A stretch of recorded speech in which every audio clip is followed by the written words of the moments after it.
Dahan-dahan kong inilalapag ang huling plato ng steak sa gitna ng hapagkainan, tinitiyak na ang bawat kubyertos ay nakapwesto ng perpekto sa ibabaw ng mamahaling tilang puti. Sinindihan ko ang 2 kandila. Ang kanilang maliliit na apoy ay sumasayaw sa aking paningin. Tila nagbibigay ng buhay sa madilim at malawak naming dining room. Isinuot ko ang aking paboritong bestido, isang asul na sutla na binili ni Adrian para sa akin 5 taon na ang nakalilipas. Medyo masikip na ito sa aking baywang, at ang aking mga braso ay hindi na kasing payat ng dati dahil sa mga gamot na iniinom ko para sa aming hiling na magkaanak. Ngunit nais kong maging maganda para sa kanya ngayong gabi. Ngayong gabi ay ang aming ika-5 anibersaryo. Bumukas ang pinto ng mansyon. Hindi ang mainit na yakap na inaasahan ko ang sumalubong sa akin, kundi ang mabibigat at tila nandidiring mga hakbang ni Adrian. Kasunod niya ang isang babaeng pamilyar sa akin, si Isabella, ang kanyang vice-presidente sa kumpanya. "What the hell are you wearing, Olivia? Mukha kang balat na litson sa suot mo." Ang unang pangungusap na lumabas sa kanyang bibig, matalim at walang pasubali. Tumigil ang tibok ng puso ko sa sobrang kahiyaan. Ngunit hindi pa doon nagtatapos ang lahat. Inilapag ni Adrian ang isang makapal na sobre sa ibabaw ng lamesa, sa tabi mismo ng inihanda kong pagkain. "I want a divorce. Pirmahan mo na yan para hindi na tayo mag-aksaya ng panahon." Dugtong niya habang hila-hila ang isang silya para paupuin si Isabella. Ang bawat salita niya ay tila isang balaraw na bumaon sa aking dibdib. Ngunit bago pa ako makasagot, nagsalita si Isabella sa kanyang pinaka-inosenteng tono. Ang boses na tila hinihiwa ang aking pagkatao. "Olivia, please don't make this hard for Adrian. Alam mo naman ang estado ng Almonte Group na yon. Kailangan niya ng asawang marunong magdala sa harap ng mga investors yung hindi nakakahiya ang itsura. Look at you. You let yourself go. Isang malaking pabigat ka na lang sa karir niya." "Isabella is pregnant, Olivia." Pagputok ng pangalawang bomba ni Adrian. "At hindi ko hahayaang lumaki ang anak ko na ang ama ay nakatali sa isang babaeng hindi man lang marunong mag-ayos ng sarili. You are a disgrace to the Almonte name." Sa sandaling iyon, ang katahimikan sa loob ng silid ay naging kasing bigat ng bakal. Naramdaman ko ang pag-akyat ng init sa aking mukha, ang pang-inginig ng aking mga kamay sa ilalim ng lamesa. Ngunit sa halip na bumuhos ang mga luha, isang kakaibang lamig ang gumapang sa aking mga ugat. Tiningnan ko ang pagkain na niluto ko ng 3 oras, ang mga kandilang simbolo ng aking katangahan, at ang lalaking inalayan ko ng aking kabataan at kalusugan. Biglang bumukas ang pinto mula sa kusina at pumasok ang aking biyenan, si Doña Victoria. Hindi niya ako tiningnan sa mga mata. Sa halip, lumapit siya kay Isabella at hinaplos ang pisingin nito. "Bilisan mo na ang pagpirma, Olivia. Huwag mo nang hintayin na kaladkarin ka ng mga gwardiya palabas ng bahay na ito. Wala kang dinalang kahit anong yaman dito, kaya wala ka rin karapatang magreklamo. You were just a temporary placeholder until someone better came along." Gaslighting. Ito ang ginagawa nila sa akin sa loob ng 5 taon.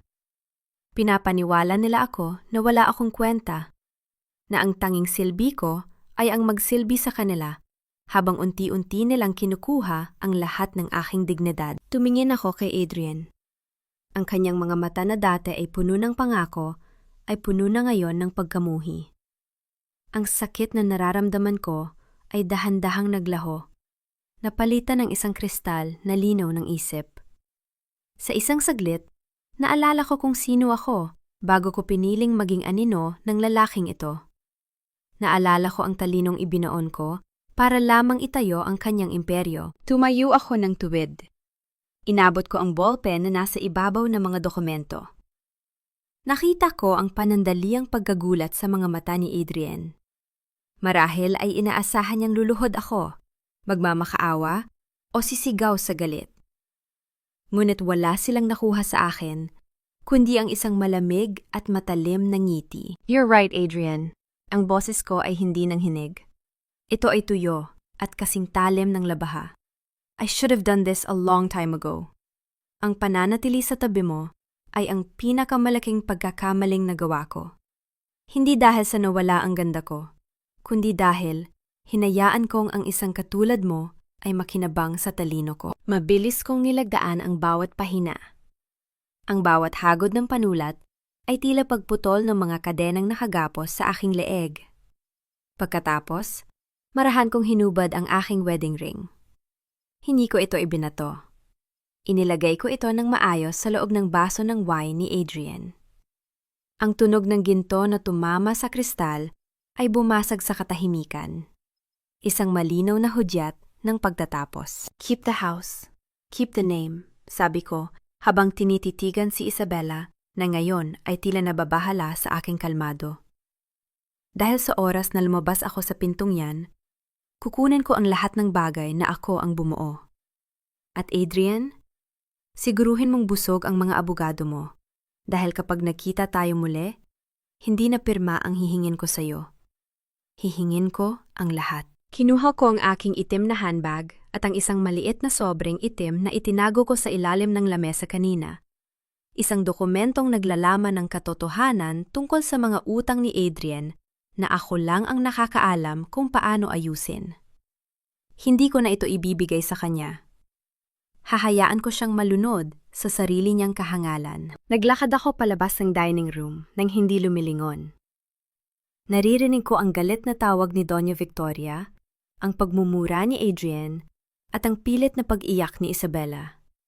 Ngunit lahat ng iyon ay tila ingay na lamang ng mga kulisap sa malayo. Pagbukas ko ng pinto, sumalubong sa akin ang malakas na buhos ng ulan at ang marahas na ihip ng hangin. Ang bawat patak ng tubig sa aking balat ay tila naghuhugas sa dumi ng 5 taong pagtitiis. Hinawakan ko ang aking tiyan. Doon, sa loob ng aking sinapupunan, ay may isang lihim na hindi nila kailanman malalaman. Isang anak na hindi kailanman magdadala ng pangalang Almonte. Habang naglalakad ako sa dilim ng gabi, ang ulan ay naging musika sa aking pandinig. Hindi ako umiiyak. Ang tubig sa aking pisingi ay galing sa langit, hindi mula sa aking mga mata. Ang bawat hakbang ko, palayo sa mansyong iyon, ay isang hakbang patungo sa pagkabuhay ng isang bagong Olivia. Isang itim na sasakyan ang biglang huminto sa harap ko. Ang ilaw nito ay nakakasilaw sa gitna ng bagyo. Hindi ako natakot. Alam ko na sa gabing ito, ang mundo ay magbabago. Ang tunog ng kulog ay gumuhit sa kalangitan. Tila isang babala para sa mga taong iniwan ko sa loob. Ang bagyo ay hindi para sa akin.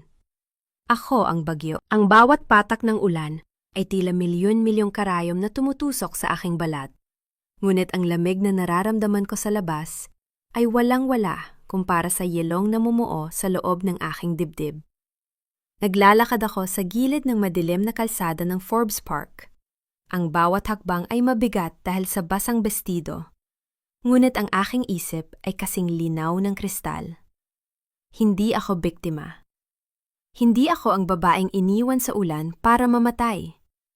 Ako ang babaeng naglalakad palayo sa isang nasusunog na tulay at hinding-hindi ako lilingon para tingnan ang abo. Isang matalim na liwanag ng headlight ang biglang bumasag sa kadiliman ng kalsada. Mula sa malayo, narinig ko ang nakakangilong tunog ng mga gulong na pilit kumakapit sa basang aspalto. Kasunod ang malakas na pagbangga ng bakal sa semento na umalingaw-ngaw sa gitna ng bagyo. Huminto ako. Sa kurbada ng kalsada, isang itim na Mercedes-Benz ang nakasubsob sa gilid ng isang malalim na kanal, halos mahulog na sa bangin. 2 itim na SUV ang nakatigil malapit dito, at 3 lalaking naka-jacket ang mabilis na bumaba. Hindi sila mga rescuer. Ang paraan ng kanilang pagkilos, mabilis, alerto, at may hawak na mga bagay na kumikinang sa dilim, ay sapat na para malaman ko ang kanilang intensyon. Ito ay isang ambush. Sa normal na pagkakataon, tatakbo ang sinumang babae para iligtas ang sarili. Ngunit sa gabing ito, wala na akong takot na natitira. Ang adrenaline na dumadaloy sa aking mga ugat ay hindi galing sa kaba, kundi sa isang malamig na kalkulasyon. Bilang dating head ng logistics sa kumpanya ni Adrian, ang utak na hindi niya kailanman kinilala, alam ko ang bawat galaw ng kalsadang ito. Alam ko na ilang metro lamang mula sa kinaroroonan ko ay may isang heavy-duty construction crane na nakaparada para sa inaayos na drainage. Hindi ako sumigaw. Hindi ako humingi ng saklolo. Sa halip, mabilis akong kumilos sa ilalim ng anino ng mga puno. Narating ko ang construction site. Ang susi ay madalas na iniiwan sa ilalim ng upuan ng mga operator dito para sa madaling paglipat. Nakita ko ito. Gamit ang aking natitirang lakas, inakyat ko ang mataas na upuan ng makinarya. You chose the wrong night to do your dirty work, bulong ko sa sarili habang binubuhay ang makina. Ang ungmol ng malakas na motor ay nalunod sa ingay ng kulog. Ikinabi ko ang lever. Ang dambuhalang braso ng crane ay dahan-dahang gumalaw, isang mabigat na bakal na bumabagtas sa hangin. Sa kalsada, papalapit na ang mga lalaki sa sasakyan, handang tapusin ang nasa loob. Ngunit bago pa sila makalapit, ibinaba ko ang dambuhalang metal na bucket ng crane sa tapat ng kanilang mga sasakyan, na lumikha ng isang harang na hindi nila kayang lagpasan. Ang malakas na pagtama ng bakal sa lupa ay nagpaatras sa kanila. Nagkagulo ang mga lalaki. Sa gitna ng dilim at ulan, hindi nila makita kung sino ang nagpapatakbo ng makina. Inisip marahil nila na may mga security guards o pulis na paparating. Dahil sa takot na mahuli, mabilis silang bumalik sa kanilang mga SUV at humarurot palayo, iniwan ang kanilang biktima. Pinatay ko ang makina. Ang katahimikan ay bumalik maliban sa tunog ng ulan. Bumaba ako mula sa crane. Ang aking mga kamay ay marumi at may galos, ngunit ang aking puso ay nananatiling matatag. Nilapitan ko ang Mercedes-Benz. Ang salamin sa gilid ng driver ay basag. Sa loob, isang matandang babae na may suot na mamahaling perlas ang nakasandal, duguan ang noo pero gising ang mga mata. Punong-puno ng otoridad ang kanyang dating, kahit sa gitna ng panganib. Sino ka? Tanong niya. Ang boses ay nanginginig pero may talim. Someone who doesn't like bullies, maikli kong sagot. Pinuksan ko ang pinto ng sasakyan na may kahirapan. Inalalayan ko siyang lumabas. Kailangan nating umalis dito bago sila bumalik. Can you walk? Tumango siya. Tinititigan ako ng maigi. You saved my life, Iha. Do you know who I am? Hindi ko kailangan malaman kung sino ka para tulungan ka. Sabi ko, habang inaalalayan siya patungo sa kalsada, kung saan may mga ilaw na ng ibang sasakyan. Ang kailangan nating gawin ay makaalis sa ulan na ito. Dinala ko siya sa pinakamalapit na safe zone, isang convenience store na bukas pa. Doon, tumawag siya ng kanyang sariling security team. Habang naghihintay, kumuha ako ng tissue at pinunasan ang dugo sa kanyang muka. Hindi ako nagsalita tungkol sa aking sariling problema. Hindi ko sinabi na wala na akong bahay na babalikan o na ang asawa ko ay pinalayas ako sa gitna ng bagyo. I am Madam Claire, sabi niya nang makabawi na ng hininga. Madam Claire ng C&C Global Group. Ang mga lalaking yon, galing sila sa isang karibal na kumpanya. They thought I was an easy target. Tiningnan niya ang aking kabuuan. Ang basang bestido na halatang mamahalin pero luma. Ang aking pisikal na kalagayan at ang aking mga matang walang bakas ng emosyon. You're hurt, Iha. At nakikita ko sa mga mata mo, hindi lang ulan ang nagpapaiyak sa'yo kanina. I don't cry over trash, madam. Matigas kong sagot. I just move forward. Isang tipid na ngiti ang lumitaw sa mga labi ni Madam Claire. I like your spirit. Tell me, ano ang gusto mong kapalit? Pera? Isang posisyon sa kumpanya ko? Just name it. Tumingin ako sa labas, sa ulan na unti-unti nang humihina. Naalala ko ang mukha ni Adrian, ang pangungutya ni Isabella, at ang pagmamataas ni Doña Victoria. Kung kukuha lang ako ng pera, mabilis itong mauubos. Pero kung kukuha ako ng pagkakataon, humarap ako sa kanya. Hindi ko kailangan ng pera niyo, Madam Claire. Ang kailangan ko ay isang bagong pagkatao. Gusto kong mawala ang babaeng nakilala niyo ngayong gabi. Gusto kong matuto kung paano maging katulad niyo. Isang taong walang sinumang mangangahas na apihin. Napatitig si Madam Claire sa akin. Tila binabasa ang aking kaluluwa. Mahirap ang hinihingi mo, Hia. Kailangan mong iwan ang lahat. Ang pamilya mo, ang nakaraan mo, ang pangalan mo. Wala na akong pamilya. At ang nakaraan ko, gusto ko na itong sunugin. Sabi ko nang walang pag-aalinlangan. I want a job, but not just any job. I want to learn the business from the bottom up. Gusto kong maging matalim na kasing talim ng mga taong sumugat sa akin. Eksaktong dumating ang 3 itim na sasakyan ng kanyang security team. Bumukas ang pinto at lumabas ang mga lalaking nakabarong. Lumapit sila kay Madam Claire nang may matinding paggalang. Tumingin muli sa akin si Madam Claire bago siya pumasok sa kanyang sasakyan. Buksan mo ang iyong palad, Hia. Inilagay niya ang isang gintong card sa aking kamay. Go to Singapore tomorrow. May ticket na maghihintay sa iyo sa airport sa ilalim ng pangalang Victoria. Pero bago ka umalis, may isang tanong ako. Ano po yun? Bakit mo dinala ang crane na yon? Paano mo na lamang nandun yun sa gitna ng dilim? Logistics, madam. Sagot ko ng may bahagyang ngisi. If you know how things move, you know how to stop them. Tumawa ng mahina si Madam Claire. Singapore it is. Don't disappoint me, Olivia. O kung anuman ang itatawag mo sa sarili mo mula ngayon. Habang pinapanood ko ang kanilang pagalis, nanatili ako sa ilalim ng ilaw ng convenience store. Pinuksan ko ang aking handbag at kinuha ang itim na sobre. Ang mga dokumento sa loob ay basa na, pero mababasa pa rin ang mga pirma. Ito ang mga lihim na transaksyon ni Adrian na magpapabagsak sa kanya kung malalaman ng Board of Directors. Itinago ko ito muli. Hindi ko pa ito gagamitin ngayon. Hahayaan ko muna siyang magsaya sa kanyang bagong buhay kasama si Isabella. Hahayaan ko siyang isipin na nagwagi siya. Dahil ang pinakamasakit na pagbagsak ay ang pagbagsak mula sa pinakamataas na rurok. Hinaplos ko ang aking tiyan. Magtiis ka muna, baby. Pagbalik natin, tayo na ang magmamay-ari ng mundong ito. Pumasok ako sa loob ng store para bumili ng isang simpleng bote ng tubig. Sa salamin ng pintuan, nakita ko ang aking refleksyon. Ang mukha ko ay maputla, ang buhok ko ay magulo, at ang aking katawan ay tila pagod na pagod. Pero sa likod ng mga matang iyon, may isang apoy na nagsisimulang mag-alab. Ito na ang huling gabi ni Olivia Almonte. Ang Singapore ay isang kagubatan ng salamin at bakal. Isang lungsod na hindi natutulog at hindi nagpapatawad sa mga mahihina.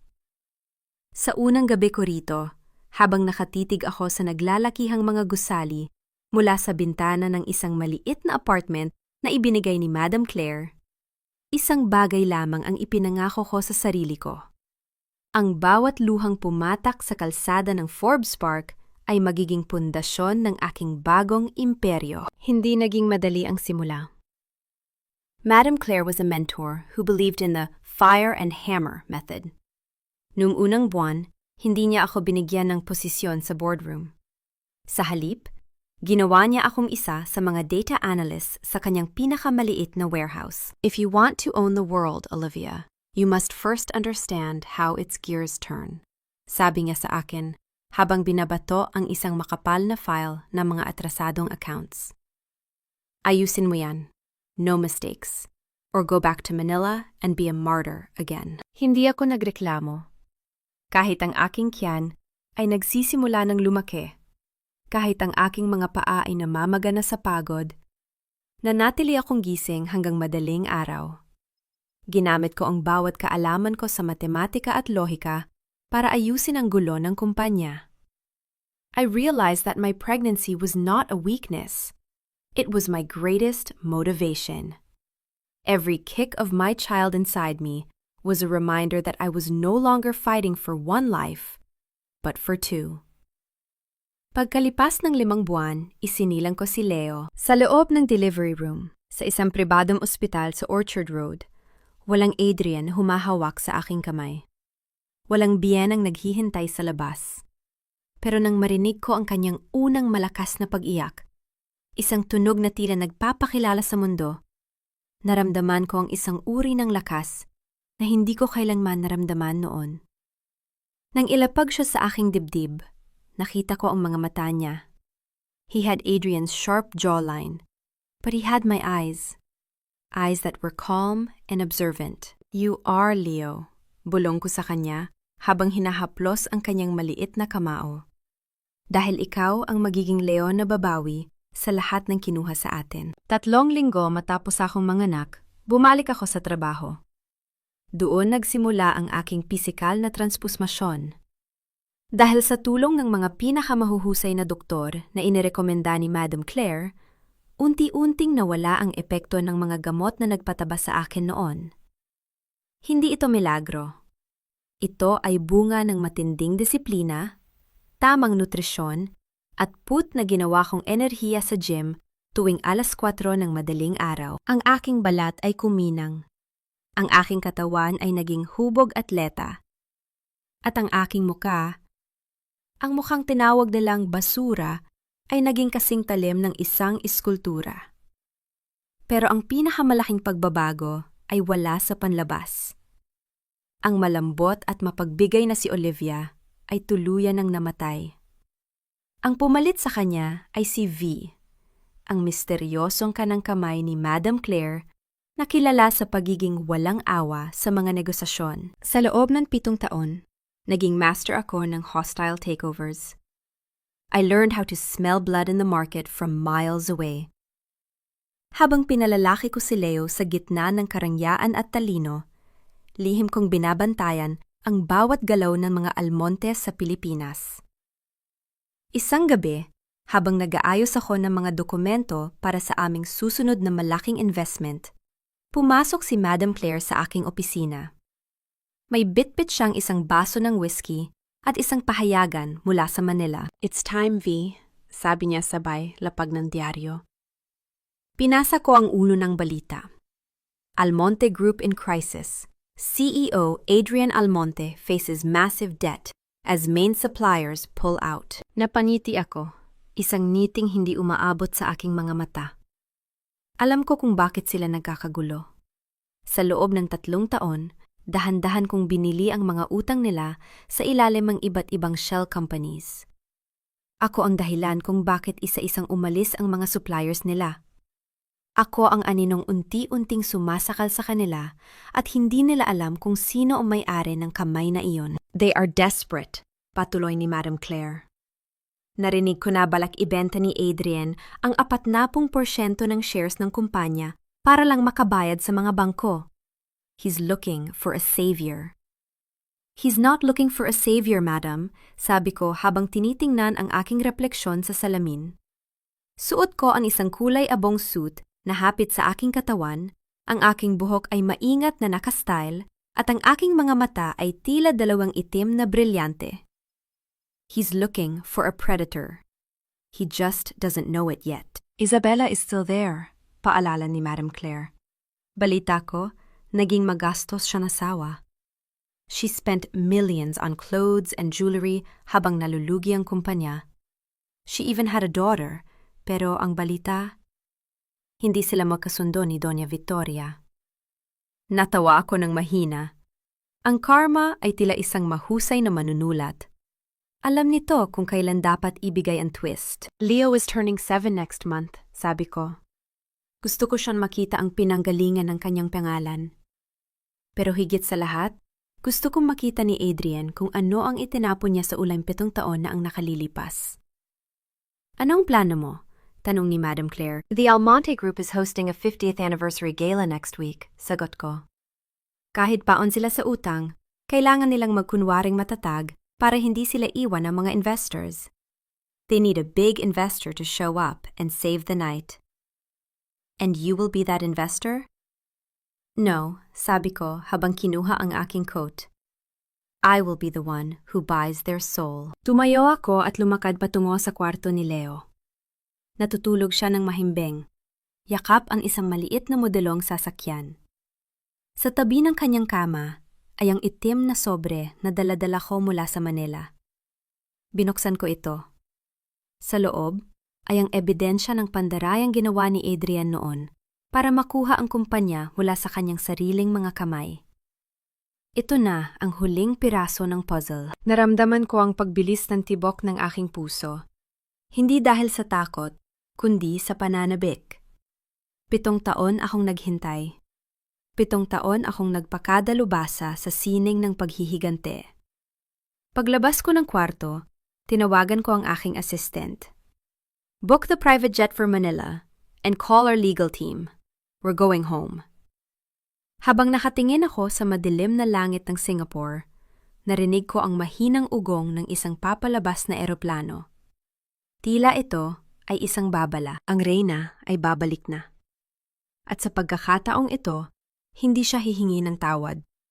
Siya ang magbibigay ng hatol. Lumapag ang aming pribadong eroplano sa tarmac ng Manila sa gitna ng dapit hapon. Ang init ng singaw ng aspalto ay humahalo sa amoy ng alat mula sa dagat.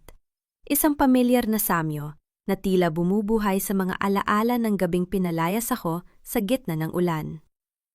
Ngunit sa pagkakataong ito, hindi ako nakayapak.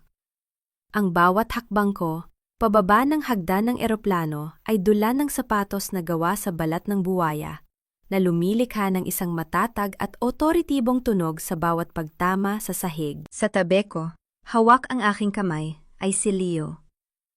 Ang kanyang suot na navy blue na coat at ang kanyang seryosong mukha habang tinitingnan ang paligid ay sapat na para malaman ng sinuman na siya ay isang almonte.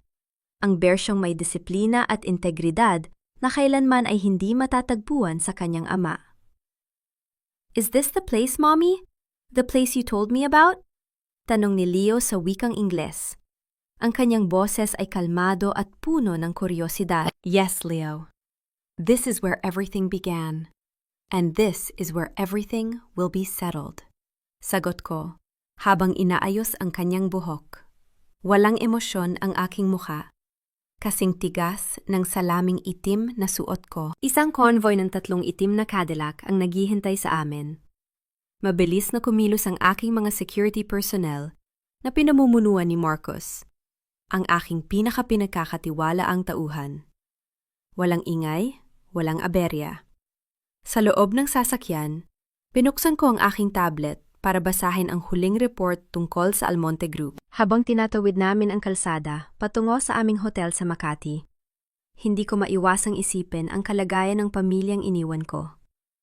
Sa loob ng 7 taon, ang mansyon na dating simbolo ng kanilang kapangyarihan ay naging isang kulungang puno ng utang. Sa kabilang bahagi ng lungsod, sa loob ng mansyon ng mga Almonte, alam kong hindi ganito ang katahimikan. I told you, Adrian, kailangan natin makuha ang investment na ito. Ang boses ni Doña Victoria ay umalingaw-ngaw sa kanilang sala. Kasunod ang tunog ng pagbagsak ng isang kristal na baso sa sahig. Ang marahas na pagkabasag nito ay tila anino ng kanilang unti-unting gumuguhong imperyo. The banks are crawling at our necks. Isang maling galaw na lang, maging itong bahay na ito ay kukunin na nila. Ma, stop screaming! I'm doing my best! Sigaw ni Adrian pabalik. Ang kanyang boses ay puno ng pagod at desperasyon. Hindi na siya ang makinis at mayabang na lalaking kilala ko. Ang kanyang mga mata ay lubog. Ang kanyang buhok ay may mga bakas na ng puti at ang kanyang mga kamay ay nanginginig habang humahawak ng sigarilyo. Isang taon na lang ang pag-asa natin. Ang kinatawan ng C at C Global. Ang sabi ng sekretary, ang pangalan niya ay V. Siya lang ang may kapasidad na bumili ng mga utang natin at gawin itong kapital. V? Sino ba yung V na yan? Singit ni Isabela habang pababa ng hagdan, suot ang isang mamahaling bestido na halatang bago pero hindi na nababagay sa kanyang kumukupas na ganda. Siguraduhin niyo lang na mapapapayag niyo siya sa gala. I need more funds for the ika-50 anniversary event. Hindi pwedeng magmukhang mahirap ang kumpanya natin sa harap ng mga bisita. Tiningnan siya ni Adrian ng may halong pot. Funds? Isabella, wala na tayong pera. Maging ang mga alahas mo ay nakasanla na. Ang kapal ng mukha mong humingi pa ng pondo para sa isang party, habang ang mga empleyado natin ay hindi na sumusweldo. Don't you dare talk to me like that, Adrian. Isinakripisyo ko ang lahat para sa'yo. Iniwan ko ang career ko para maging asawa mo. Sigaw ni Isabella.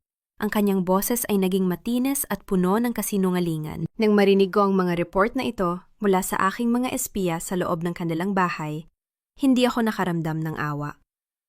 Ang naramdaman ko ay isang uri ng malamig na katuparan.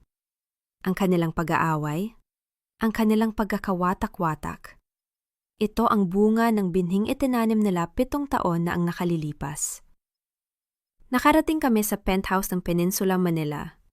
Habang nakatayo ako sa harap ng malawak na bintana na nakatanaw sa skyline ng lungsod, tinawagan ko ang aking legal counsel. Attorney Santos, isagawa na ang huling hakbang. Ipadala ang formal na kumpirmasyon sa Almonte Group. Sabihin mo na, darating si V sa kanilang gala night. Utos ko sa isang matatag na tono. Masusunod, madam. Sigurado po kayong handa na kayong magpakita? Tanong ng abogado. I'm not just showing up, attorney. I'm going to perform an autopsy on their pride. Siguraduhin mong ang lahat ng kailangang dokumento para sa pagsamsam ng kanilang mga ari-arian ay handa na sa gabi ring iyon. I want the takeover to happen habang hawak nila ang kanilang mga baso ng champagne. Ibinaba ko ang telepono. Lumapit sa akin si Leo at niyakap ang aking binti. Mommy, why is your heart beating so fast? Mumiti ako sa kanya, isang ngiting puno ng lihim. Because tomorrow, Leo, tomorrow the world will finally know the truth. At ang mga taong nang api sa atin ay malalaman na ang ulan ay hindi tumitigil ng walang kasunod na bagyo. Binuksan ko ang isang itim na kahon sa ibabaw ng lamesa. Sa loob ay ang maskarang gagamitin ko para sa gala night, isang masalimuot na gawang ginto na tatakip sa bahagi ng aking mukha.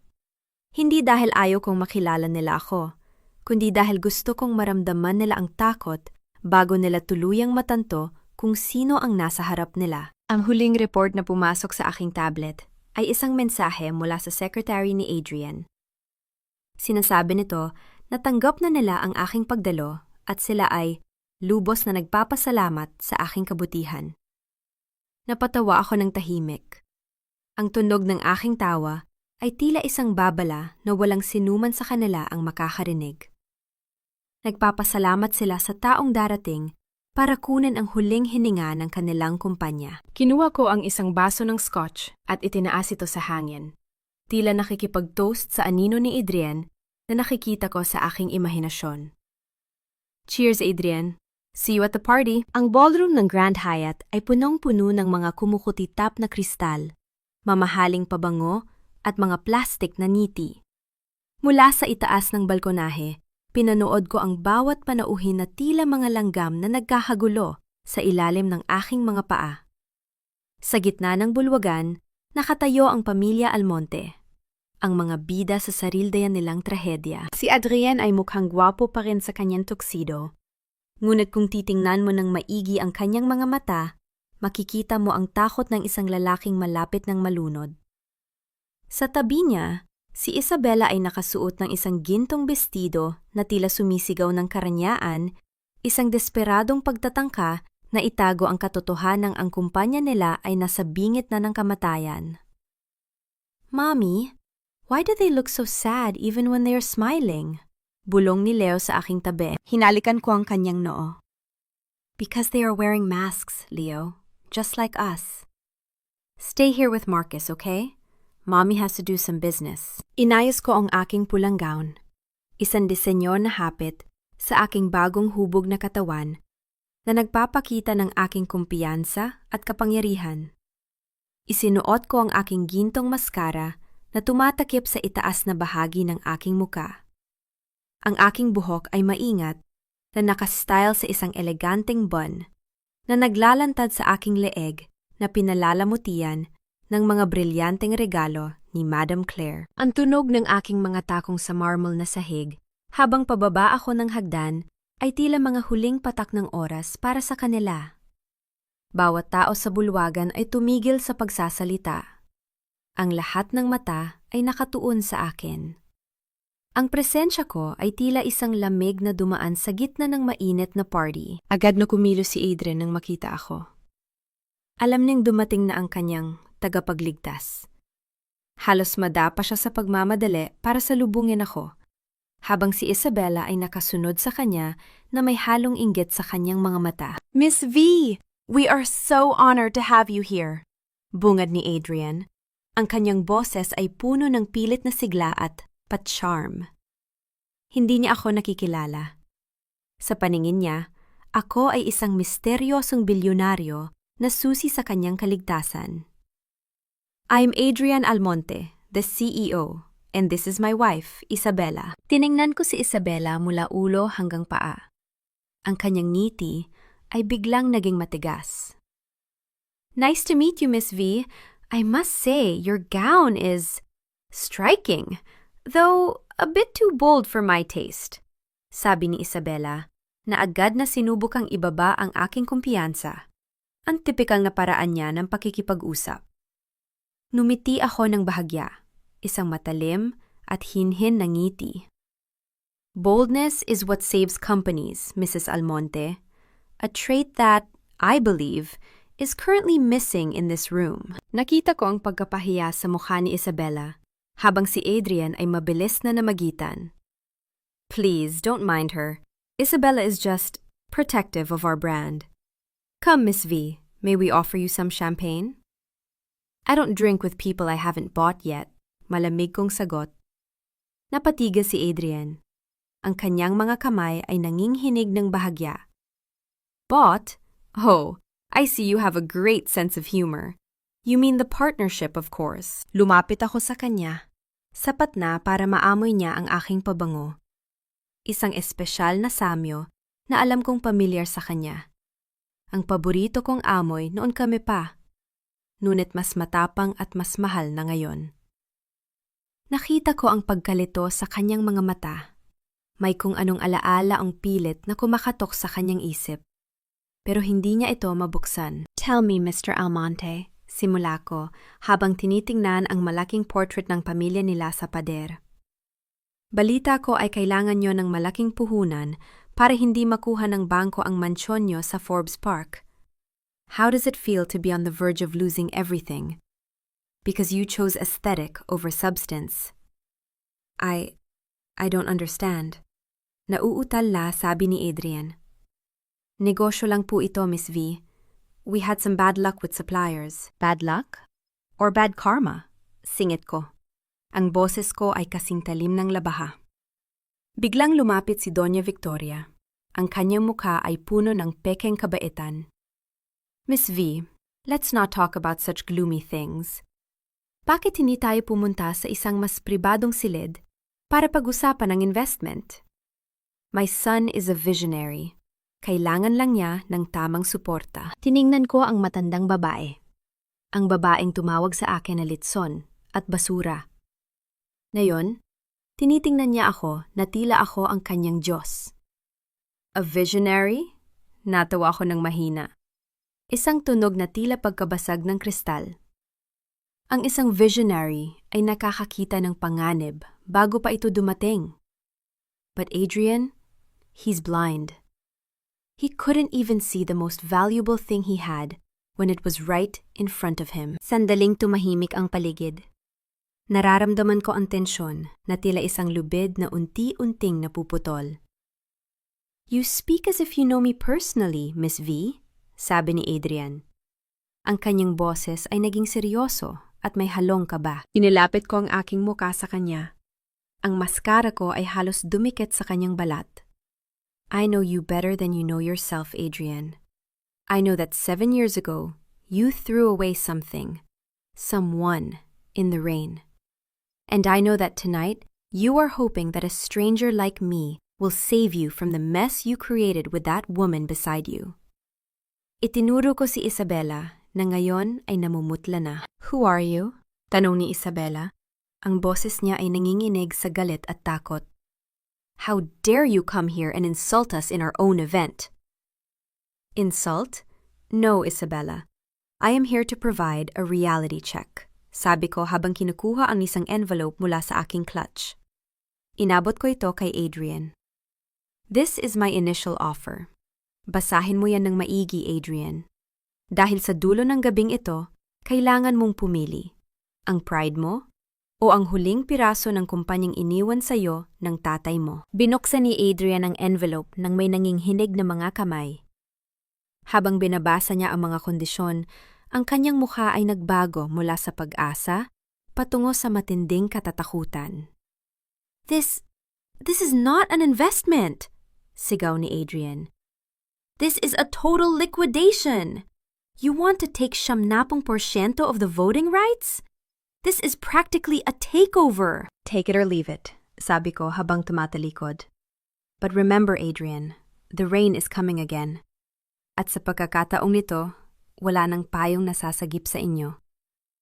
Habang naglalakad ako palayo, naramdaman ko ang lahat ng mata na nakasunod sa akin. Ang bawat bulungan ay tila isang tagumpay. Ngunit ang pinakakasyasang bahagi ay nang marinig ko ang mahinang tawag ni Adrian mula sa aking likuran.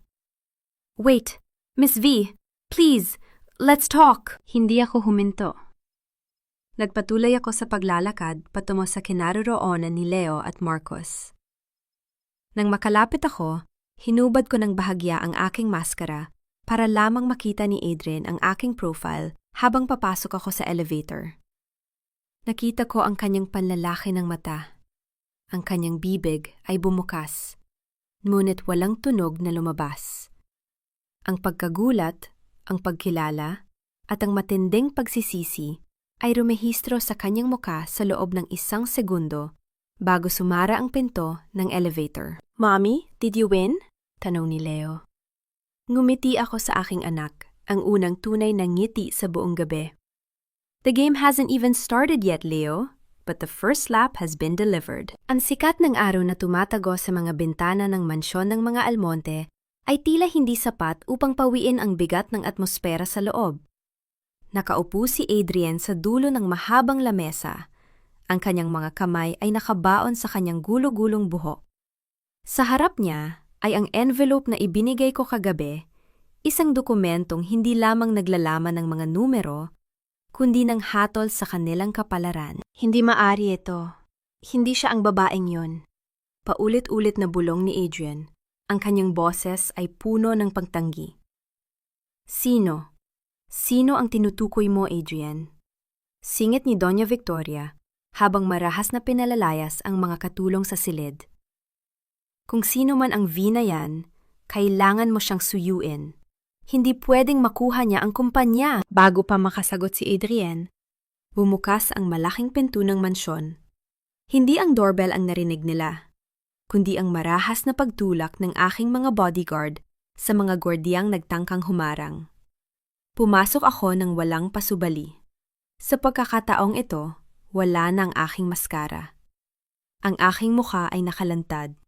Ang bawat anggulo ay kasing talim ng brilyante. At ang aking mga mata ay nakatuon kay Doña Victoria. Napatayo ang matandang babae. Ang kanyang bibig ay bumukas sa gulat. Ang kanyang mga kamay ay napahawak sa kanyang perlas na kuwintas. Olivia? Ngumiti ako ng bahagya, ngunit ang ngiting iyon ay hindi umabot sa aking mga mata. Maling pangalan, Doña Victoria. Si Olivia ay namatay na sa ulan 7 taon na ang nakalilipas. Ang nasa harap niyo ngayon ay ang babaeng nagmamay-ari na ng bawat hininga ng inyong kumpanya. You, how dare you? Paano ka nakakuha ng ganitong kayamanan? Sigaw ni Isabela habang pababa ng hagdan. Ngunit nang makita niya ang aking kabuuan, ang aura ng kapangyarihan na bumabalot sa akin, biglang naging pilit ang kanyang pagtayo. Talino, Isabela. Isang bagay na hindi mo kailanman mauunawaan dahil mas abala ka sa paggastos ng perang, hindi mo naman pinaghirapan. Sagot ko, habang naglalakad patungo sa upuan sa dulo ng lamesa. ang mismong upuang laging nakalaan para sa ulo ng pamilya. Marahan akong naupo. Umalis ka sa upuang yan. Wala kang karapatan. Sigaw ni Doña Victoria. Ang kanyang muka ay naging kasing pula ng mansana sa galit. Hampas lupa ka pa rin sa paningin ko.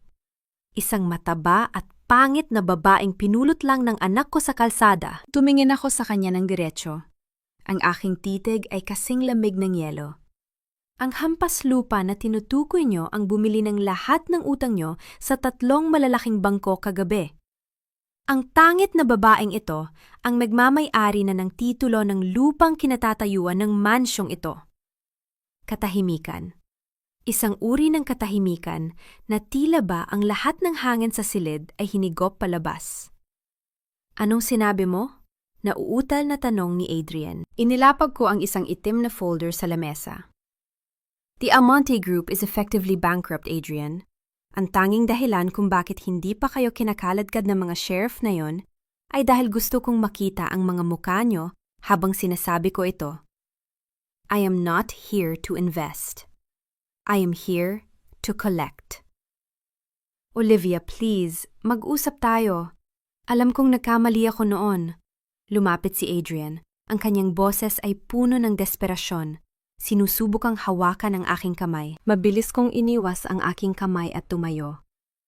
Don't touch me. Ang dumi mo ay hindi na kayang hugasan ng kahit anong pagsisisi. 5 years. 5 taon akong nagsilbi sa inyo na parang alila. 5 taon nyo akong inapakan ang dignidad. I was the one who fixed your accounting mess. I was the one who structured your logistics. Habang ikaw, Adrian, ay abala sa pakikipaglandian sa babaeng ito. Olivia, anak, isipin mo ang pinagsamahan natin. Biglang nagbago ang tono ni Doña Victoria. Sinusubukang gamitin ang utang na loob card. Pamilya pa rin tayo. Pamilya? Natawa ako, isang tunog na puno ng pait. Nung pinalayas niyo ako sa gitna ng bagyo habang buntis ako, naisip niyo ba ang salitang pamilya? Nung tinawag niyo akong basura at litson, nasaan ang pamilya roon? Namilog ang mga mata ni Adrian. Buntis? You were pregnant? Yes, Adrian. But don't worry. The child is not yours anymore. He died the moment you threw us out. Pagsisinungaling ko ng may matigas na puso. Gusto kong maramdaman niya ang bawat hibla ng pagsisisi. Gusto kong mabulok siya sa isiping pinatay niya ang sarili niyang anak. Napaluhod si Adrian sa sahig. Ang kanyang balikat ay nanghinig sa paghagulgol. Ngunit si Doña Victoria, sa kabila ng lahat, ay nanatiling matapobre. Kahit anong gawin mo, hindi mo kami mapapaalis dito. This is my house. Actually, Victoria, lumapit ako sa kanya at ibinulong sa kanyang tenga. Sapat na para maramdaman niya ang aking malamig na hininga. Ang lahat ng gamit sa bahay na ito, mula sa mga chandelier hanggang sa mga mamahaling plato mo, ay may red tag na sa labas. Simulan mangang mag-impake dahil bukas ng 8:00 ng umaga, ang mansyong ito ay magiging isang museum ng aking tagumpay. At ikaw? Maaari kang tumira sa maliit na apartment na ibinigay ko noon sa aking yumaong ina. Yung lugar na tinawag mong pugad ng daga. Napasigaw sa galit si Doña Victoria at tinangkang sampalin ako. Ngunit mabilis na nahawakan ni Marcos ang kanyang kamay. Huwag niyo subukan, madam. Babala ni Marcos sa isang boses na kasing lalim ng hukay. Tumingin ako kay Isabella na ngayon ay nanginginig na sa isang sulok. And you, Isabella? Siguraduhin mong nakatago ang mga alahas na ninakaw mo sa kumpanya. Dahil sa susunod na pagkikita natin, pulis na ang kasama ko. Naglakad ako palabas ng mansyon nang hindi lumilingon. Naririnig ko ang huling pagsigaw ni Doña Victoria, ang pagmamakaawa ni Adrian, at ang pagkabasag ng kung anong bagay sa loob. Marahil ay ang kanilang huling peraso ng danggal. Paglabas ko, sumalubong sa akin ang liwanag ng araw. Nakahinga ako ng maluwag. Ngunit habang papasok ako sa sasakyan, tumunog ang aking telepono. Isang hindi kilalang numero ang tumatawag. Hello? Mommy, help me. Ang boses ni Leo. Ang boses ng aking anak ay puno ng takot, at sa background, narinig ko ang isang pamilyar at nakakatakot na tawa.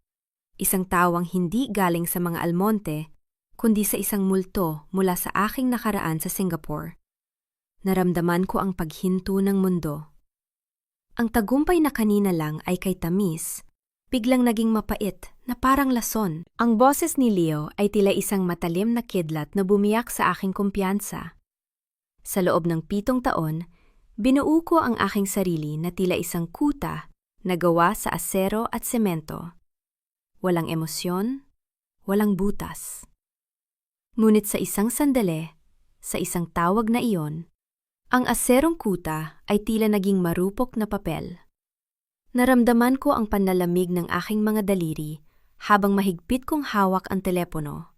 Sapat na para mamuti ang aking mga kuko. Mommy, help me. Bago ko pa mabikas ang pangalan ng aking anak, ang kabilang linya ay napuno ng isang halahak na hinding-hindi ko makakalimutan. Isang tawa na puno ng inget at baliw na ambisyon. Did you really think you could leave Singapore and take everything with you, Olivia? O mas gusto mong tawaging V? Ang boses ni Sebastian ay tila isang lason na dahan-dahang gumagapang sa aking pandinig. Si Sebastian, ang pamangkin ni Madam Claire na itiniwalag sa kumpanya dahil sa kanyang mga ilegal na gawain. Ang lalaking laging umaarte na biktima ng aking pagmamanipula kay Madam Claire. Sebastian, ang boses ko ay lumabas na kasing lamig ng isang bangkay. Hindi ako sumigaw. Ang galit ko ay hindi apoy na nagliliyab, kundi yelo na nakakasunog. If you touch even a single hair on my son's head, I will make sure death is the kindest thing that ever happens to you. Tisk-tisk, masungit ka pa rin. You stole my inheritance, Olivia. Ako ang kadugo ni Tita Claire, pero ikaw ang ginawa niyang reyena ng C at C Global. Ang boses ni Sebastian ay naging matinis, puno ng tinatawag na pa-victim na galit. I want the Almonte assets. I want the shares you took. All of it. Ibibigay ko sa iyo ang location kung saan ko itatapon ang anak mo kapag pirmado na ang lahat. Pinatay niya ang tawag. Katahimikan. Isang nakakabinging katahimikan ang bumalot sa labas ng mansyon ng mga Almonte. Olivia, ano ang nangyayari? Buhay ang anak ko? Napalingon ako. Si Adrian ay nakatayo sa likuran ko. Ang kanyang muka ay puno ng pagkalito at isang uri ng pag-asang hindi ko gusto. Narinig niya. Narinig niya ang sigaw ko sa telepono. Ang kasinungalingang sinabi ko kanina na patay na ang anak namin ay nabura sa isang saglit. He is my son, Adrian, not yours. Sabi ko habang mabilis na naglalakad patungo sa aking sasakyan. Huwag kang mangahas na lapitan ako o ang anak ko. Pero Olivia, kidnapped siya. I can help. May mga koneksyon ako sa mga otoridad dito. Sigaw ni Adrian, pilit akong hinahabol. Tumigil ako at tiningnan siya ng may matinding pagkamuhi. Ang mga koneksyon mo ay ang dahilan kung bakit tayo narito sa sitwasyong ito. Your incompetence made us targets. Marcus! Mabilis na lumapit si Marcus. Ang kanyang tablet ay nakabukas na. Madam, we are tracking the GPS signal from Young Master's watch. Gumagalaw sila patungo sa direksyon ng port area. It's a silver van, plate number ending in 88. Good. Prepare the tactical team. I want Sebastian alive. But only for a few minutes. I want him to feel the weight of his mistake. Utos ko. Pumasok ako sa sasakyan. Hindi ko na malaya na nakasunod pa rin si Adrian. Sumakay siya sa sarili niyang sasakyan at pilit kaming sinundan. Sa puntong ito, wala na akong oras para itaboy siya. Ang bawat segundo ay tila isang patak ng dugo mula sa aking puso. Sa loob ng sasakyan, binuksan ko ang aking laptop. Ang logistics queen na si Olivia ay bumalik. Sa loob ng 3 minuto, nakuha ko ang lahat ng traffic camera feed sa dadaanan ng silver van. Nakita ko ang bawat kanto, ang bawat posibleng lusutan. Hindi ko kailangan ng pulis. Ako ang may-ari ng impormasyon. Marcus, harangan ang kanto ng Rojas Boulevard at TM Calao. Gamitin ang mga truck ng kumpanya na kasalukuyang nasa delivery route malapit doon. Sabihin mo sa mga drivers, bonus na katumbas ng isang taong sahod kapag naharangan nila ang van na yon nang walang gasgas ang karga. Utos ko sa telepono. Ang bilis ng takbo namin ay tila lumilipad sa gitna ng traffic ng Maynila. Nakita ko sa rear view mirror si Adrian na pilit sumasabay. Ang kanyang mukha ay puno ng determinasyon na ngayon ko lang nakita. Isang determinasyong huli na ng 7 taon. Tumunog muli ang telepono ko. Si Sebastian. Olivia, may mga sumusunod sa akin. Don't play games with me. Papatayin ko ang batang ito. Sigaw niya. Naririnig ko ang mahinang iyak ni Leo sa background. Sebastian, look at the screen of your phone. Sabi ko nang may boses na kasing tahimik ng isang gabi sa sementeryo. Ipina-freeze ko na ang lahat ng offshore accounts mo sa Singapore at Switzerland habang kausap kita. You have 0 pesos, $0. At sa harap mo, sa susunod na kanto, ay may 2 10 toneladang truck na handang gawing lata ang van mo. You wouldn't! Madadamay ang bata! Ang boses ni Sebastian ay puno na ng takot. Ito ang kahinaan ng mga taong nagkukunwaring biktima. Madali silang mabulok kapag ang tunay na kapangyarihan na ang humarap sa kanila. Try me, Sebastian. I already lost my soul 7 years ago. Do you think I'm afraid to burn the whole world down just to get my son back? Nakita ko sa monitor ang paghinto ng silver van sa gitna ng kalsada. Naipit sa pagitan ng aking mga truck. Bumaba ang mga tauhan ni Marcos, armado at mabilis. Ngunit bago pa sila makalapit, bumukas ang pinto ng van at lumabas si Sebastian. Hawak si Leo at may nakatutok na patalim sa leeg ng bata. Huminto ang aming sasakyan sa harap nila. Bumaba ako ng may malamig na anyo. Kasunod ko ay si Adrian, na tila mawawala na ng bait sa takot para sa bata. Leo, bulong ni Adrian, ang kanyang boses ay nanginginig. Don't move! Bitawan niyo ang mga baril niyo! Sigaw ni Sebastian, ang kanyang mga mata ay nanlilisik sa desperasyon. Olivia, pirmahan mo ang transfer documents o itutuloy ko ito. Tumingin ako kay Leo. Ang aking matapang na anak ay hindi umiiyak ng malakas. Nakatingin siya sa akin. Tila naghihintay ng hudyat. Isang maliit na tango ang ibinigay ko sa kanya. 7 taon ko siyang tinuruan na maging alerto. 7 taon ko siyang inihanda para sa mundong mapanganib. Sa isang iglap, ginamit ni Leo ang defense move na itinuro ko. Isang mabilis na kagat sa braso ni Sebastian at isang sipa sa tuhod.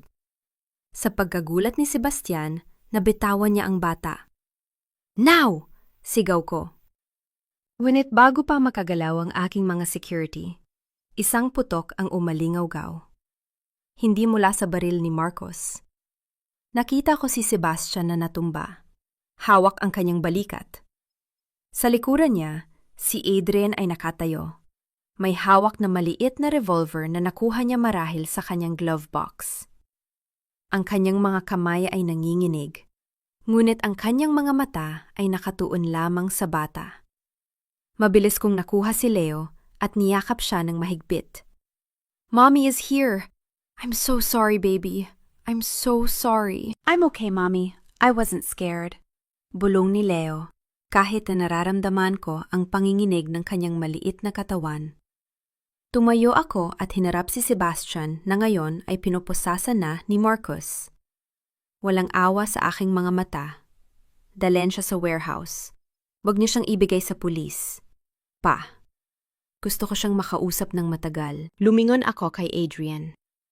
Nakatayo pa rin siya roon, tila isang rebulto. Ang baril ay nalaglag na sa sahig. Tumingin siya kay Leo at pagkatapos ay sa akin. Ang katotohanan ay tila isang malaking pader na bumagsak sa kanya. Ang batang ito, ang matapang na batang ito, ay ang anak na pinalayas niya. Olivia. Siya Siya ba ang anak natin? Tanong ni Adrian. Ang kanyang boses ay halos isang bulong na lamang. Tumingin ako sa kanya nang may malamig na katapatan. He is my son, Adrian. The child you killed in the rain never existed. This child was born from my strength, not from your blood.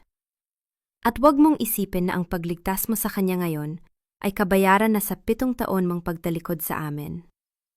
Isinakay ko si Leo sa sasakyan. Ngunit bago kami umalis, may isang itim na envelope na lumabas mula sa bulsa ni Sebastian nang siya ay kalad ka rin palayo. Pinulot ito ni Marcos at inabot sa akin. Binuksan ko ito sa loob ng sasakyan. Ang laman ay hindi tungkol sa kumpanya. Ito ay mga larawan ni Doña Victoria na nakikipagkita kay Sebastian sa Singapore ilang taon na ang nakalilipas. Ang traidor ay hindi lang nasa Singapore. Ang tunay na mitsa ng pagkidnap sa aking anak ay ang sariling ina ni Adrian. Naramdaman ko ang pag-akyat ng isang uri ng galit na hindi ko pa naramdaman noon. Ang aking paghihiganti sa kumpanya ay simula pa lamang. Ngayon, gagawin ko itong personal. Marcos, sabi ko habang tinititigan ang larawan ni Doña Victoria, cancel the eviction order for tomorrow morning. Madam? Gulat na tanong ni Marcos. Gusto kong manatili sila sa mansyon ng isa pang gabi. Gusto ko silang nandoon kapag dumating ang mga pulis para sa kasong conspiracy to kidnap. I want the world to see the great Doña Victoria Almonte in handcuffs. Tumingin ako sa labas ng bintana. Ang langit ay madilim. Nagbabadya ng isa pang malakas na ulan. Ngunit sa pagkakataong ito, hindi ako ang mababasa. Ang umaga ay bumaba sa lungsod na may dalang kakaibang bigat. Tila ang langit mismo ay nahihiyang sumaksi sa dumi na nakatago sa loob ng mansyon ng mga Almonte. Nakatayo ako sa harap ng malaking double door ng kanilang tahanan, suot ang isang itim na trench coat na kasing dilim ng aking balisa. Sa aking tabi ay si Marcos at ang 3 opisyal ng National Bureau of Investigation. Hawak ko ang itim na sobre, ang mitsa ng bumbang sasabog sa loob ng ilang sandali. Pumasok kami ng walang katok. Ang marahas na pagbukas ng pinto ay lumika ng isang malakas na tunog na umalingaw-ngaw sa malawak at bakanting pasilyo. Sa loob, nakaupo si Doña Victoria sa kanyang paboritong silya. Marahan na humihigop ng tsaa habang nakatingin sa mga kahon ng mga gamit na nakasalansa na sa gilid.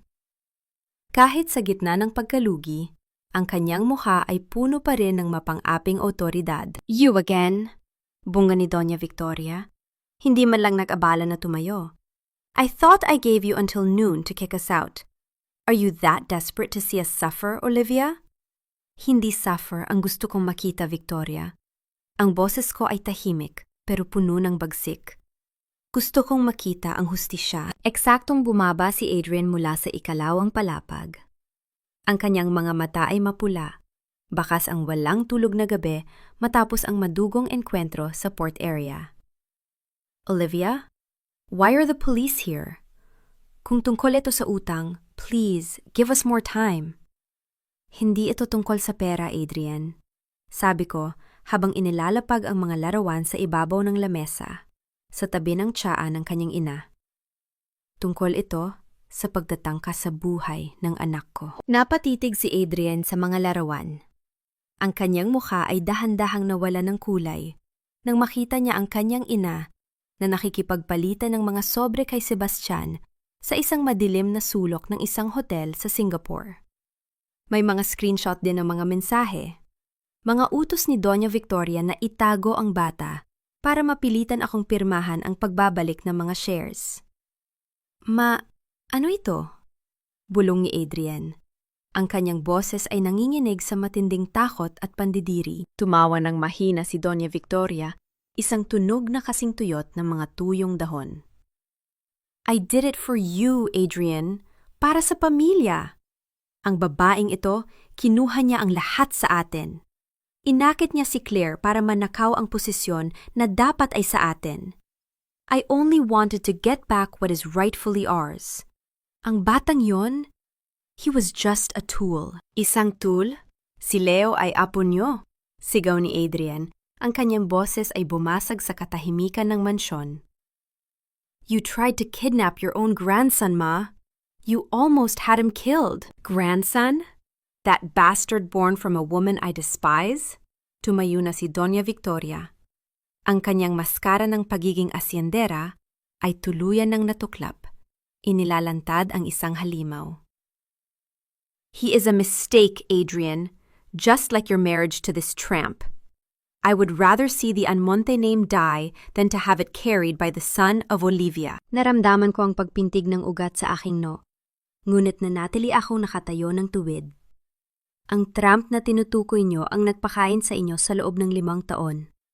At ang mistake na sinasabi nyo, ang tanging buhay na may dignidad sa pamilyang ito. Lumingon ako sa mga pulis. Officer, you have the evidence. Arrest her. You can't do this. I am Victoria Almonte. Pagsigaw niya habang nilalapitan siya ng mga pulis para pusasan. Adrian, do something! Tawagan mo ang mga judge! Tawagan mo ang governor! Ngunit si Adrian ay hindi gumalaw. Nakatitig lang siya sa kanyang ina. Ang kanyang mga mata ay puno ng isang uri ng pait na walang hanggan. Ang lalaking laging nakadepende sa approval ng kanyang ina ay sa wakas ay nakakita ng katotohanan na ang reynang sinasamba niya ay isang malupit na diktador na handang pumatay para sa pride. I can't help you, Ma, mahinang sabi ni Adrian. You crossed the line. You tried to hurt my son. Habang kinaladkad si Doña Victoria palabas, ang kanyang mga sigaw ng pagmumura at panunumbat ay unti-unting humena hanggang sa mapalitan ito ng tunog ng paparating na ulan. Ang reyna ng Forbes Park ay lumabas sa kanyang mansyon ng nakaposas. Sa harap ng mga kapitbahay na dati ay kanyang minamata. Ang kahihiyang ito ay mas masakit pa sa kamatayan para sa isang taong katulad niya. Naiwan kami ni Adrian sa gitna ng malawak at magulong sala. Ang bawat kahon sa paligid namin ay tila mga puntod ng kanilang nakaraan. Olivia, lumapit si Adrian. Ang kanyang boses ay basag. I am so sorry. For everything. For what my mother did. For what I did. Hayaan mo akong bumawi. Kahit para lang kay Leo. I'll give up my rights to the company. I'll go to jail if I have to. Just let me see him. Tiningnan ko siya na may halong pagkapagod.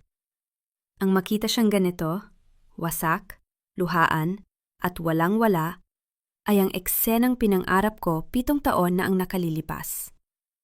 Ngunit na yung narito na, wala akong naramdamang saya. Ang naramdaman ko lang ay isang malalim na katahimikan. The best way to make it up to Leo is to stay away from him, Adrian. Sabi ko nang walang galit. You are not a father. You are a lesson. Isang paalala na ang pag-ibig na walang tapang ay walang kwenta. But I saved him. I shot Sebastian. Pagpupumilit niya. And you also let your mother poison our lives for years, sagot ko. Ang isang tamang gawa ay hindi kayang burahin ang isang dekada ng kaduwagan. Tomorrow, my legal team will finish the transfer of the remaining assets. You will have enough money to start a small life somewhere else. But the Almonte Group, it's dead. At ang anak ko, he will never carry your name. Naglakad ako patungo sa pinto. Ngunit bago ako makalabas, isang malakas na tunog ng pagbagsak ang narinig ko mula sa kusina. Tumakbo kami ni Marcos at nakita namin si Isabela. Nakahiga siya sa sahig, putlang-putla, at may mga bote ng pills sa kanyang paligid. Ang trasan na akala ko ay nakatakas na, ay narito pala. Nagtatangkang gawin ang huling alas ng mga manipulative na tao. Ang maging ultimate victim. Adrian, I'm sorry. I just wanted us to be happy. Nautal na sabi ni Isabela habang pilit na humahawak sa binti ni Adrian. Tumingin sa akin si Adrian, tila humihingi ng tulong, tila nagtatanong kung dapat ba siyang maawa. Ngumiti ako ng mapait. Ang laro ng gaslighting ni Isabela ay lumana sa akin. Don't look at me, Adrian. This is the life you chose. This is the woman you traded me for. Lumabas ako ng mansyon nang hindi na tinitingnan kung dadalhin ba niya si Isabela sa ospital o hindi. Ang ulan ay nagsimula ng bumuhos ng malakas. Ngunit sa pagkakataong ito, may hawak akong payong. At sa dulo ng kalsada, nakita ko ang aking sasakyan kung saan naghihintay ang aking anak. Ngunit habang papasok ako, lumapit si Marcus na may hawak na isa pang report. Madam, may problema. Ang accounting files ni Isabela, hindi lang siya ang nagnanakaw. May isang pangalan na paulit-ulit na lumalabas na nag-transfer ng pera sa isang secret account sa Singapore bago pa tayo dumating. Sino? Tanong ko. Madam Claire, naramdaman ko ang paghinto ng tibok ng aking puso. Ang babaeng nagligtas sa akin, ang mentor ko, ang tanging taong pinagkakatiwalaan ko, may kinalaman sa pagbagsak ng mga almonte bago pa man ako bumalik. Nakaupo ako sa loob ng aking madilim na suite sa peninsula. Ang tanging liwanag ay nagmumula sa asul na kislap ng aking laptop screen. Sa harap ko ay ang mga dokumentong dinala ni Marcus, isang masalimuot na sapot ng mga transaksyong pinansyal na nag-uugnay sa Almonte Group, kay Isabela, at sa pinaka-pinagkakatiwalaan kong tao, si Madam Claire. Ang aking kamay na humahawak sa baso ng whiskey ay nananatiling matatag. Ngunit sa loob ko, may isang uri ng bagyo na mas malakas pa sa nararanasan ng Maynila sa labas. 7 taon. 7 taon akong naniwala na ang pagkikita namin ni Madam Claire sa gabing iyon ng ulan ay isang himala. Isang pagkakataong ibinigay ng tadhana para makabangon ako. Pero ang mga numerong ito, hindi sila nagsisinungaling. Madam, boses ni Marcus mula sa dilim. Nakaset na on meeting sa penthouse ni Madam Claire sa BGC. She's expecting you. Good, sabi ko habang isinasara ang laptop. Ang tunog ng pagtiklop ng device ay tila isang hatol. Is Leo safe? Yes, madam. He's with the additional security team. Walang makakalapit sa kanya. Tumayo ako at inayos ang aking itim na blazer. Hindi na ako ang Olivia na nangangailangan ng tagapagligtas. Ako na ang babaeng handang sumunog sa kahit anong kamay na nagtangkang magtali sa akin. Maging kamay man ito ng aking mentor. Pagdating ko sa penthouse ni Madam Claire, ang amoy ng mamahaling insenso at ang tanawin ng buong syudad ay sumalubong sa akin. Nakaupo siya roon, kasing elegante ng dati, tila isang reynang naghihintay sa kanyang general. Iha. I heard about what happened at the Almonte Mansion. You handled Victoria perfectly. I'm proud of you. Bungad niya. Ang kanyang boses ay puno ng tamis, na dati ay nagpapakalma sa akin, pero ngayon ay tila tunog ng isang mapanlinlang na sirena.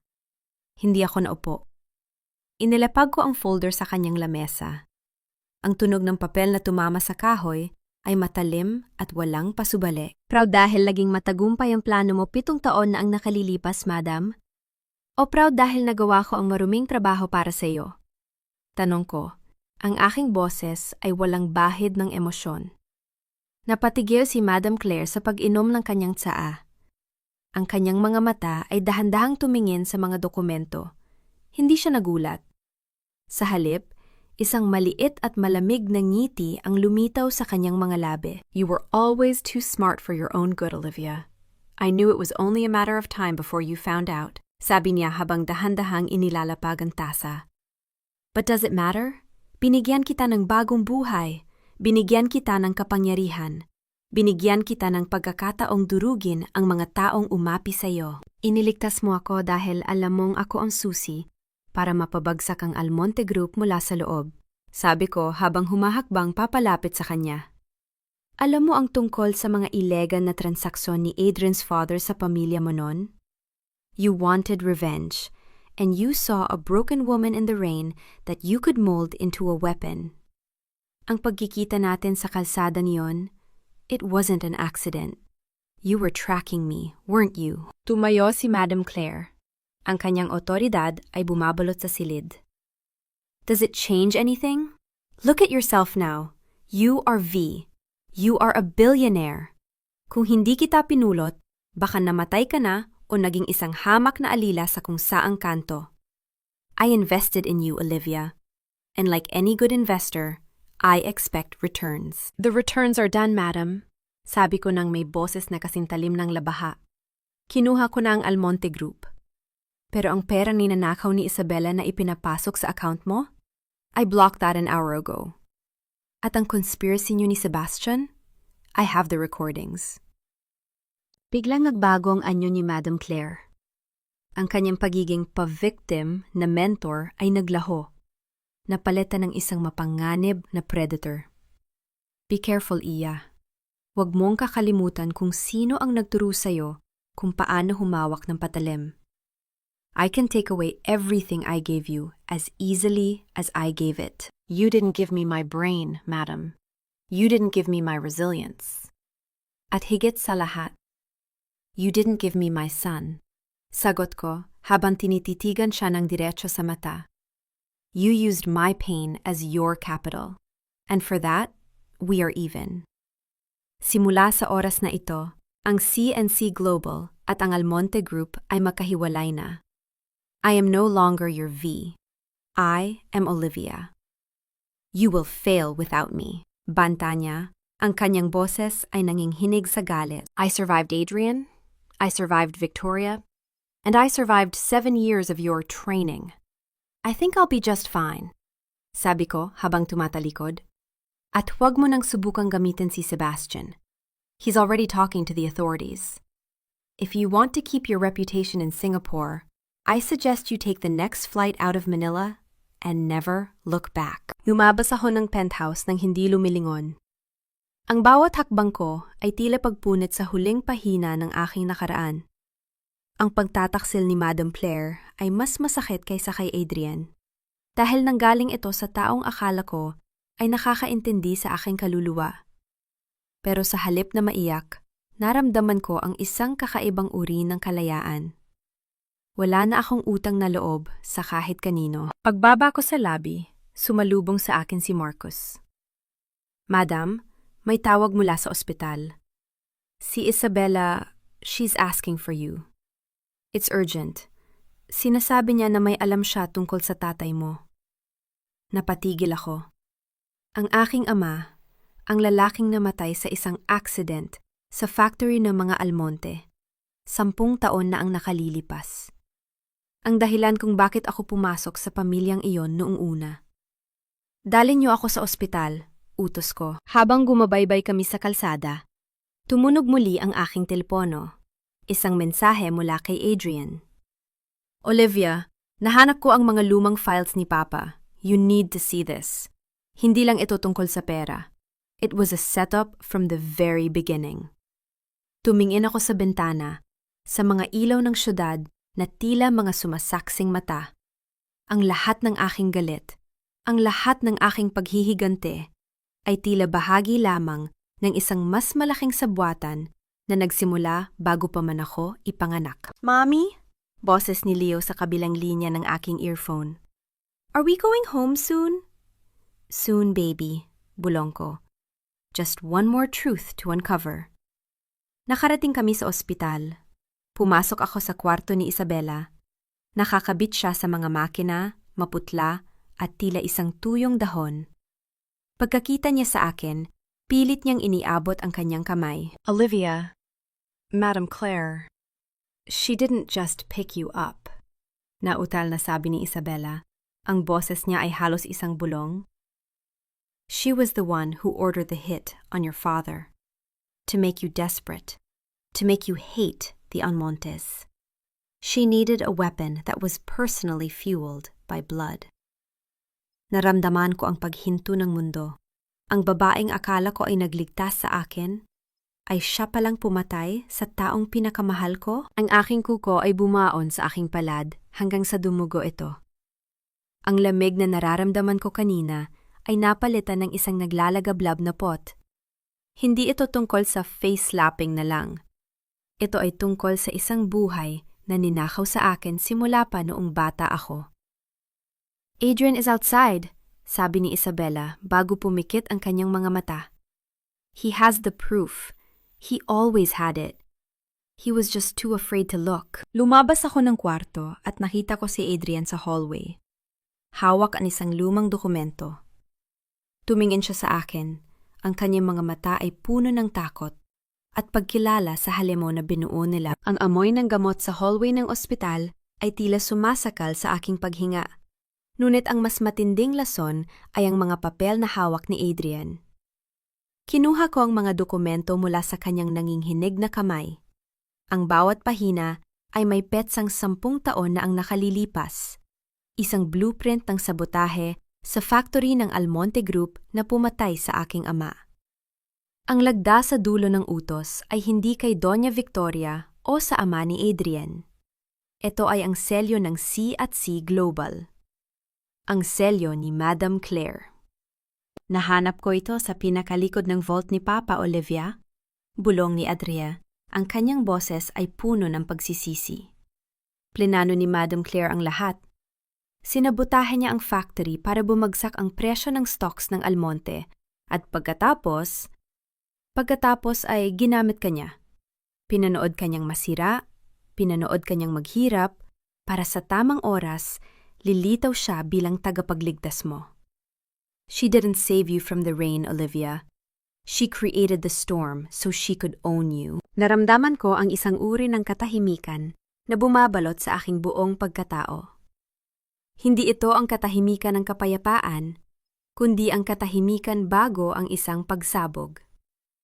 Ang babaeng itinuring kong pangalawang ina, ang babaeng naging pundasyon ng aking bagong buhay, ay ang mismong halimaw na pumatay sa aking ama at nag-iwan sa akin ng sugat na hindi kailanman naghilom. Marcos! Ang tawag ko sa aking assistant ay maikli at matalim. Madam, I want the Phase Zero protocol activated. Nayon din. Namilog ang mga mata ni Marcus. Ang Phase Zero ay ang financial kill switch na lihim kong binuo sa loob ng 7 taon sa Singapore. Isang algorithm na idinisenyo para i-freeze at i-divert ang lahat ng assets ng C&C Global sa isang iglap kung sakaling traidurin ako ni Madam Claire. Noong una, ginawa ko ito bilang proteksyon sa negosyo. Ngayon, gagamitin ko ito bilang instrumento ng hustisya. Adrian, stay with Leo. Huwag niyo siyang iiwan kahit isang segundo. Utos ko habang naglalakad patungo sa exit ng ospital. Olivia, wait! Saan ka pupunta? Delikado siya! Sigaw ni Adrian. Hindi ko siya nilingon. Delikado ang taong may kinatatakutan, Adrian. Pero ang taong wala nang natitirang ilusyon, mas malala pa ako sa kamatayan. Bumalik ako sa penthouse sa BGC. Sa pagkakataong ito, hindi ako pumasok ng dahan-dahan. Ang marahas na pagbalandra ng pinto sa dingding ay lumika ng isang tunog na tila hudyat ng giyera. Naabutan ko si Madam Claire na nagmamadaling nag-eempake ng mga mahahalagang alahas at dokumento.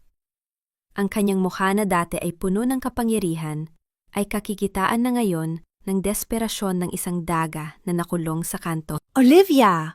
Why are you back? I thought we were clear! Sigaw niya. Pilit na itinatago ang langinginig niyang mga kamay sa likod ng kanyang mamahaling coat. 10 years, madam. 10 taon mong pinanood ang bawat pagpatak ng luha ko, habang alam mong ikaw ang pumatay sa tatay ko. Sabi ko habang dahan-dahang lumalapit sa kanya. Ang bawat hakbang ko ay tila pagpito ng isang orasang malapit ng sumabog. I don't know what you're talking about. Pinaniwala ka ni Adrian sa mga kasinungalingan niya. Pagsusumamo niya, muling ginagamit ang kanyang pa-victim na boses. I gave you everything, Olivia. Binuhay kita. Binuhay mo ako para maging aso mo. Ang boses ko ay umalingaw-ngaw sa buong penthouse. Pinatay mo ang tatay ko para lang mapabagsak ang kumpanya ng mga Almonte at makuha ang lupa nila. At nang makita mong matalino ako, naisip mo na mas magandang gamitin ako bilang sandata. Pinanood mo akong bastusin ng mga Almonte. Pinanood mo akong palayasin sa ulan. Dahil alam mong ang galit ko ang magpapayaman sa'yo. You can't prove anything! Sigaw ni Madam Claire. Ang kanyang muka ay naging kasing pula ng apoy. I don't need to prove it in court yet, madam. I already proved it in the market. Sabi ko habang inilalabas ang aking tablet at ipinapakita ang live financial stream ng C@C Global. In the last 5 minutes, lahat ng accounts mo sa Singapore, Cayman Islands at Zurich ay tuluyan ng nalinis. Ang bawat sentimong ninakaw mo sa factory victims, 10 taon na ang nakalilipas, ay ibinalik ko na sa isang trust fund sa ilalim ng pangalan ng tatay ko. You traitor! I built you! Dinaluhong ako ni Madam Claire. Ang kanyang mga kuko ay tila mga kalmot ng isang hayop. Ngunit mabilis siyang nahawakan ni Marcos at ng mga autoridad na kasunod ko pala. No, madam. I built myself. Ang tanging ibinigay mo sa akin ay ang pagkakataon na makita kung gaano kabulok ang mundong kinabibilangan mo. Sabi ko, habang tinititigan siyang pusasan ng mga pulis. Ang kasong murder para sa pagkamatay ng tatay ko ay isinampa na, kasama ang kidnapping, fraud, at money laundering. You will spend the rest of your life in a place far colder than the rain you found me in. Habang kinaladkad si Madam Claire palabas, muli niyang sinubukan ang kanyang huling taktika. Olivia, please! Ija! I was like a mother to you.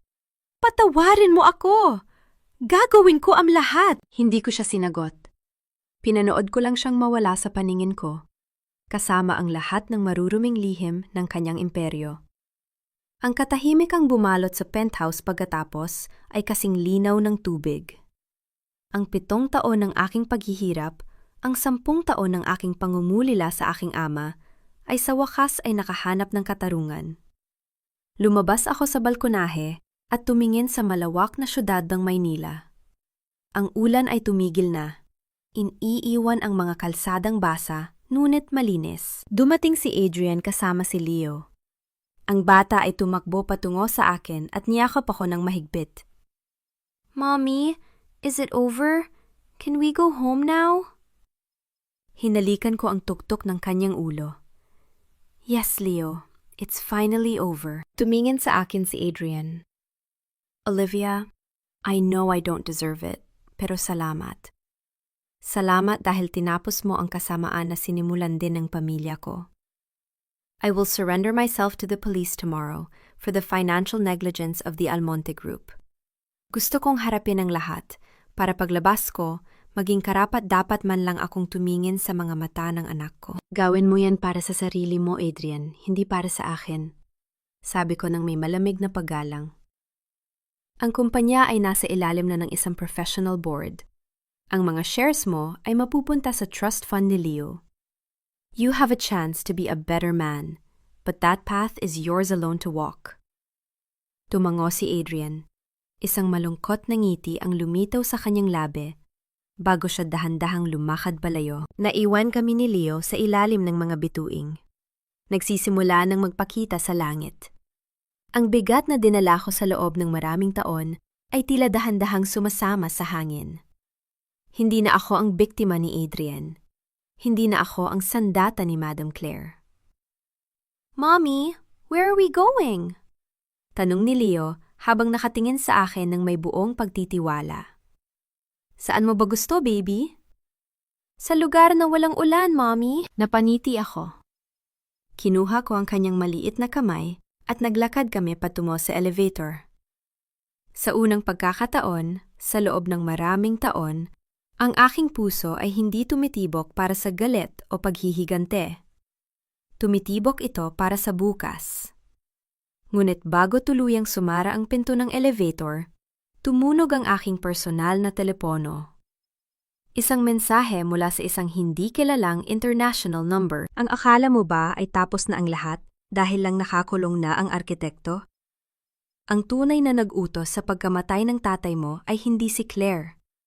She was just the middleman. See you in London, Olivia. Ang aking mga daliri ay muling humigpit sa telepono. Ang laro ay tila mas malalim pa kaysa sa inaasahan ko. Ngunit sa pagkakataong ito, hindi na ako natatakot.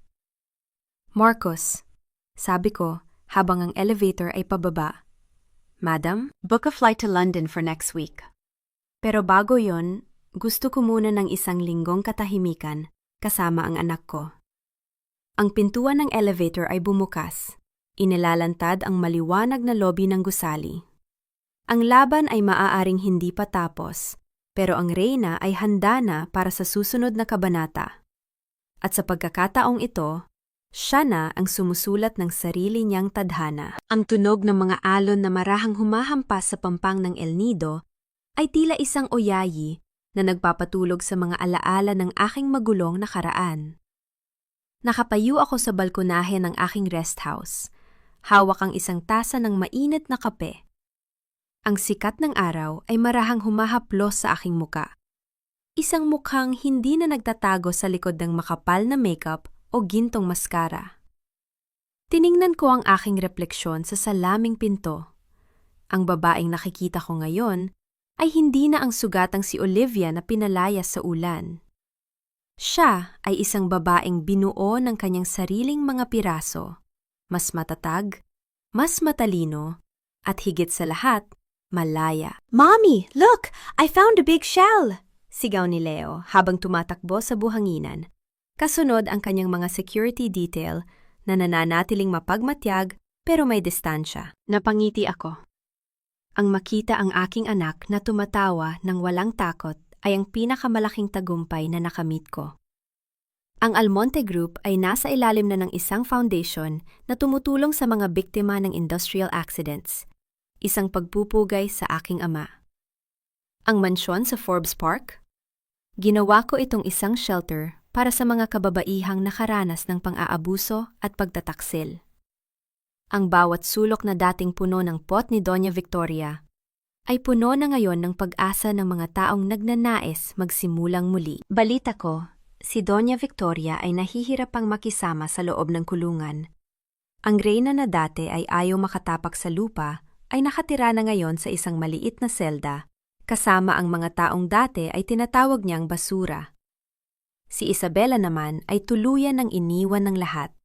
Matapos gumaling sa ospital, lumabas ang balita tungkol sa kanyang mga nakaw na alahas at ngayon ay nahaharap sa sunod-sunod na kaso ng fraud. At si Adrienne? Isang buwan na ang nakalilipas nang tanggapin ko ang kanyang huling sulat mula sa detention center. Hindi niya hiningi ang kumpanya o ang pera. Ang tanging hiling niya ay ang iparating kay Leo na ang kanyang ama ay nagsisikap na maging isang taong karapat-dapat kahit sa isang sulyap lamang sa malayo. Hindi ko siya pinatawad ng buo, dahil ang ilang sugat ay hindi kailangang hilumin para lamang makagalaw ang mundo. Pero hindi ko na rin siya kinamumuhian. Ang galit ay isang uri ng pagtali sa sarili sa nakaraan.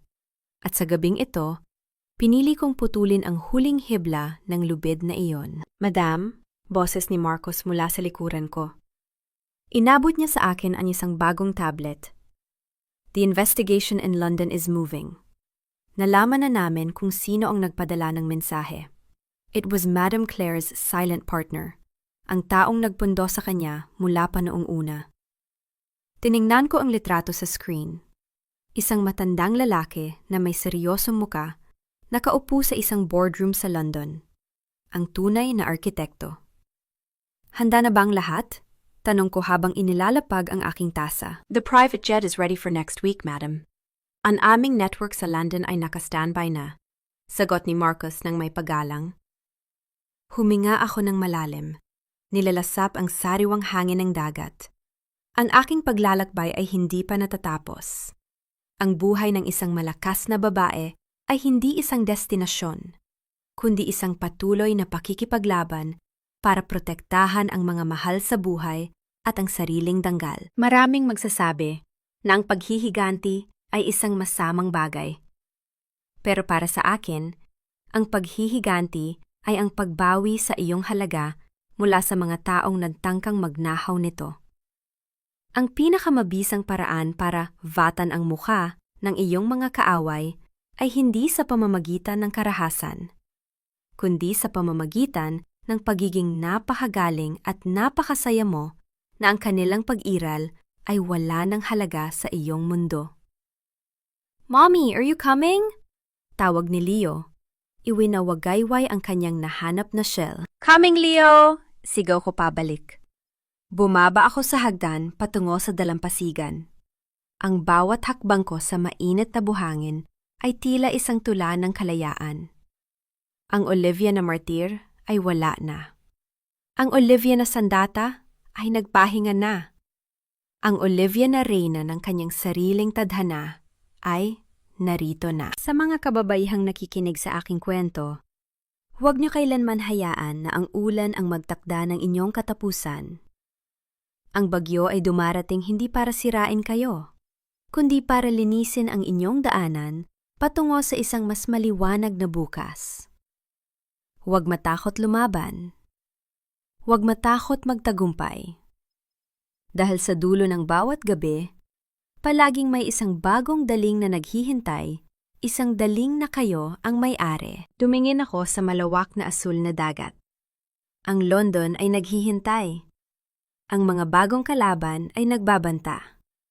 Pero sa pagkakataong ito, hindi ako natatakot.